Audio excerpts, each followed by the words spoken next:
Estamos aquí nuevamente. Quiero agradecer esta oportunidad. Vamos a hacer el tercer micro. Hoy vamos a hablar del cambio climático y un cambio de visión, desde la sumisión a la catástrofe, que es lo que tenemos hoy, a una planificación o a una gestión del riesgo.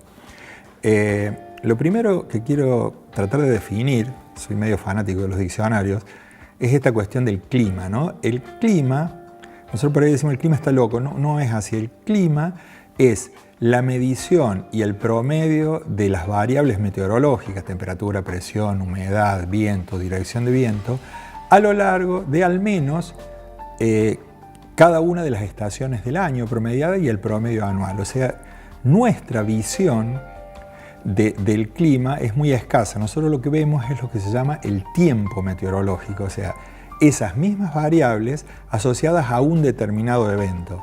Por eso cuando uno ve en la televisión a los meteorólogos dicen el estado del tiempo o el pronóstico del tiempo, no del clima. El clima es algo extenso en el tiempo. Por eso el cambio climático es mucho más difícil de mensurar. Sí podemos ver sus consecuencias directas, que son la diversidad de estados en el tiempo meteorológico cotidiano, que es lo que nosotros recordamos, esos eventos críticos particulares.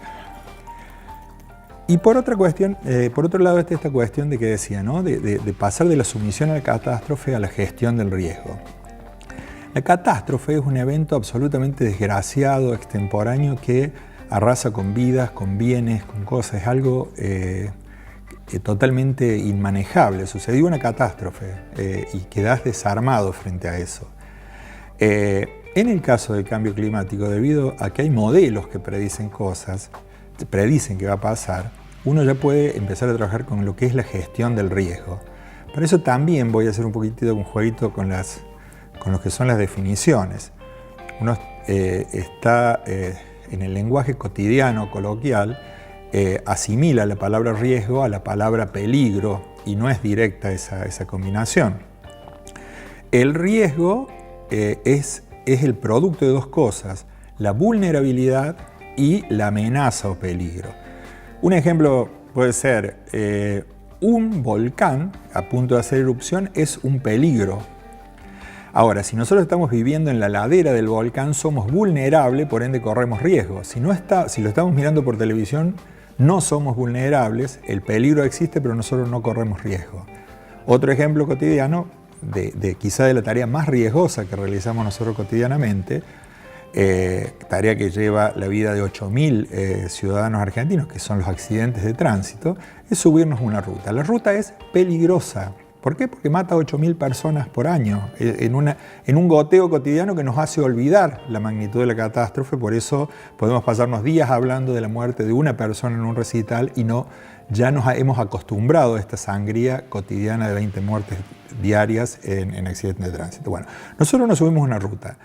¿Cómo hacemos para tener el menor riesgo posible? Bueno, hay una cuestión. La ruta es peligrosa, pero nosotros tenemos que tener el auto en perfectas condiciones, como mínimo, y también manejar en las mejores condiciones nosotros, bien dormidos, bien comidos, y tratar de no excedernos no debemos excedernos la velocidad, no debemos cometer infracciones de tránsito y demás. Cada cosa que hagamos bien va a disminuir nuestro riesgo. No lo va a hacer cero, por supuesto, porque interfieren otras cuestiones que pueden hacer que las cosas igualmente sucedan. Pero cuando mejor nos portemos nosotros, menor va a ser el riesgo. Esa es la idea sobre la que hay que trabajar en cambio climático. Disminuir nuestra vulnerabilidad para que el riesgo, cada vez que se dé algún tipo de evento, sea menos catastrófico. Nosotros, como les decía, tenemos una clara conciencia de lo que es el tiempo meteorológico, pero no así el clima. Pero en esto del tiempo, de los eventos, no hace falta ser un supercientífico para darnos cuenta de que algo está sucediendo. Tenemos inundaciones permanentes casi en el sur provincial. Las vacas parecen vacas anfibias últimamente, ya los tambos se desintegran, las rutas están cortadas. La provincia más seca del país, La Rioja, inundada. Santiago del Estero inundado, Comodoro Rivadavia inundado, Catamarca inundado, incendios que se llevan provincias enteras como La Pampa, sequías prolongadísimas en el Chaco, tormentas aquí como la que hubo en Río Tercero, en el Fortín y demás, que arrasan pueblos, cosas realmente muy, muy extrañas. Los periodos de frío-calor también se alternan de una forma muy distinta a lo que lo venían haciendo. Tenemos conciencia de que algo está pasando. Ante esto, nosotros podemos optar por dos cosas: hacernos de los que no pasa nada o actuar en consecuencia. En realidad, sabemos que el cambio climático se está produciendo. Casi la unanimidad de la comunidad científica sabe que o sostiene que es debido a las actividades realizadas por el hombre. Hay un pequeño porcentaje que dice que no es así. Y hay una parte de la comunidad política internacional, que son los grandes decisores, que deciden que el cambio climático no existe, y así nosotros podemos ver la parodia del presidente del mundo firmando un decreto de que el cambio climático no existe más, digamos, por decreto y saliendo ante las cámaras. Es algo tan absurdo como que si hubiese firmado el mismo decreto diciendo que no existe más la ley de la gravedad y la hace retroactiva, yo les aseguro que la manzana hubiese caído sobre la cabeza de Newton lo mismo, por más que el señor Trump haya dicho que no existe la ley de gravedad. La cuestión concreta es que, independiente de estas disquisiciones filosóficas, los modelos de cambio climático funcionan y predicen cosas, y las cosas suceden. Nosotros, los estudiosos en cambio climático, están viendo desde hace años que el sur del país, sobre todo el sureste, se está humidificando cada vez más. Hay cada vez un régimen de lluvias, el régimen de lluvias está cambiando, llueve cada vez más. En ese sentido, lo que ha pasado en Comodoro Rivadavia no debería sonar a catástrofe. El ritmo de cambio en las lluvias supera totalmente el ritmo de cambio en la flora que enraíce los terrenos para sostenerlos. Y de hecho lo que sucedió es que ante una lluvia se desmoronaron las laderas y murió gente y hubo daños y demás. ¿Esto qué significa? Que todo es absolutamente imposible de cambiar porque la naturaleza no llega a tiempo. No, nosotros tenemos que trabajar disminuyendo la vulnerabilidad. Si los modelos decían que esto podía pasar, de alguna forma tendríamos que haber previsto que esas laderas iban a caer y que la flora no iba a alcanzar. Quizás otro ejemplo, y más cercano, ¿no?, de Comodoro Rivadavia, y que todos recuerdan, es el caso de las Sierras Chicas. Esta inundación, y lo traigo a colación porque con motivo de un posgrado que hicimos alguna vez en gestión integrada de riesgos, en su trabajo final nos habían pedido definir distintos escenarios, y uno que nosotros habíamos tomado era ver la evolución de las Sierras Chicas. La Sierra Chica es un valle bastante pequeño, de 20 por 50 kilómetros aproximadamente, es decir, 1000 kilómetros cuadrados.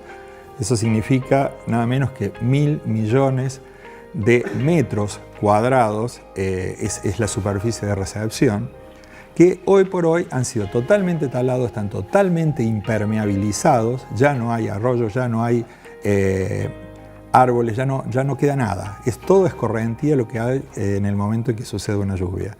Nosotros decíamos, si tenemos estos 1000 millones de metros cuadrados dispuestos de tal forma que no puedan sostener ni una gota de agua, y en algún momento llueven 200 milímetros, es decir, 0,20 metros de agua, se van a juntar a lo largo del periodo de tiempo considerado 200 millones de metros cúbicos de agua.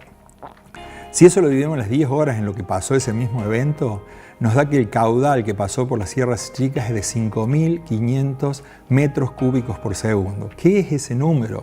¿Puede decir o no decir nada? Bueno, si alguien tuvo la oportunidad, y si no, lo pueden ver en imágenes o meterse y verlo en YouTube, miren lo que es el río Uruguay. Se acordarán de todo lo que pasó en Gualeguaychú y demás, que se veía Bosnia del otro lado, del tamaño que tiene ese río. Bueno, el caudal del río Uruguay es de 5.500 metros cúbicos por segundo. Lo que pasó a través de las Sierras Chicas es equivalente al río Uruguay. Eso no fue una catástrofe, fue un hecho casi planificado para que suceda. ¿está bien? Terminó de suceder, se arreglaron algunas casas, nos calmamos todos, cada cual fue a vivir a su lugar, y los poquititos lugares de bosque que quedaban ya han sido talados y se han transformado también en country, o sea, no aprendemos. Quizás si nuestros antepasados, Homo sapiens, los primeros, en la época de las glaciaciones, que tuvieron que pelear contra algo parecido, hubiesen tenido el mismo amor por su caverna que nosotros tenemos por la casa que sabemos que nos va a llevar el río, la humanidad no estaría en este momento, estaríamos todos congelados dentro de las cavernas. Nosotros en ese momento no nos aferrábamos a esas cosas materiales y cuando llegaba el hielo íbamos a buscar otro lugar y con la ayuda del fuego lográbamos calentarnos mientras tanto para adecuarnos a la nueva contingencia. Bueno, ¿qué estoy diciendo con todo esto? ¿Qué podemos hacer? Bueno, en el mundo se discuten básicamente un grupo, son 4 escenarios posibles, de acuerdo a que uno tienda más hacia la economía pura o hacia el ambientalismo puro, y si las soluciones son absolutamente globales a nivel mundial o si son absolutamente locales o regionales. Claramente nosotros no podemos ni siquiera interferir a nivel de un pueblo en lo que pasa a nivel global. De hecho, los grandes decisores del mundo son Rusia, Estados Unidos y China, que son los grandes productores de sustancias generadoras del cambio climático y son ellos casi los que van a decidir sobre ese futuro.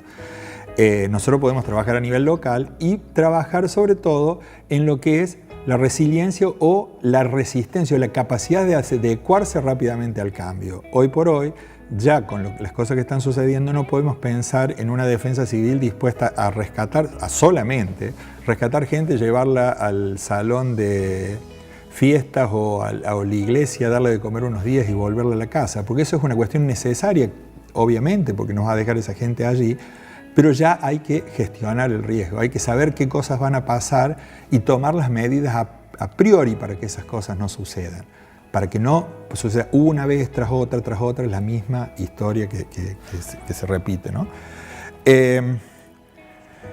Una de las cuestiones, y para cerrar, las preguntas que yo me haría es, ¿quiénes son los que sufren de manera directa la crisis? ¿Se acuerdan que yo dije que crisis era el evento puntual que aparece y desaparece? Bueno, la crisis la sufren los sectores que están más expuestos, que son más vulnerables y normalmente son los sectores sociales más desfavorecidos. ¿Quiénes tienen dificultades, que era esto a mayor plazo y que hay que solucionarlo? Bueno, los sectores productivos. Cuando uno ve esos campos inundados en el sur, se sabe que se han perdido las cosechas, que se han perdido los tambos y demás. La respuesta que se está teniendo a eso es, si nuestro sistema productivo va decayendo debido a estos eventos, avanzamos sobre las fronteras a tratar de producir en otros lugares, con lo cual generamos más desmontes, con lo cual y nos apropiamos de tierras que ya no son tan fértiles, lo que hace que el modelo de sustentabilidad dure cada vez menos. Quizá la solución sea empezar a pensar a esta gente que son los sectores productivos, que empiecen a pensar en una solución que no apunte a aumentar la superficie explotada, sino a hacer mucho más eficiente la superficie que ya se tiene y prevenir estos efectos del cambio climático, es decir, hacerse resilientes al cambio, adecuarse y producir cada vez más y mejor en los sectores que ya están destinados a la producción. Bueno, uno puede decir, ¿cómo haría esto? Yo pienso que esto sí es mi versión y lo pongo a disposición de la discusión. Yo creo que en esta cuestión de las plataformas locales, si vamos a trabajar en eso, cada localidad debería tener un think tank, un lugar de pensamiento en el cambio climático compuesto por los sectores que sufren de manera directa las crisis y quizás y seguramente también por los que tienen que atravesar las dificultades, y los sectores políticos y los sectores sociales y demás, para empezar a definir una plataforma de acción frente al cambio local, que luego tendrá que haber lugares regionales y luego lugares provinciales.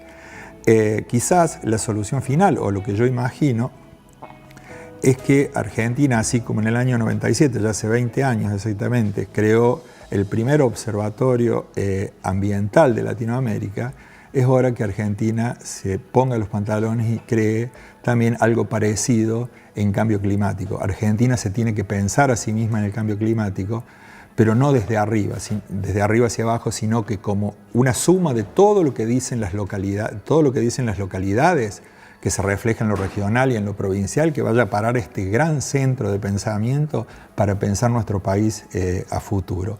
Ese me parece que es nuestro gran desafío como país y nuestro gran desafío como localidad.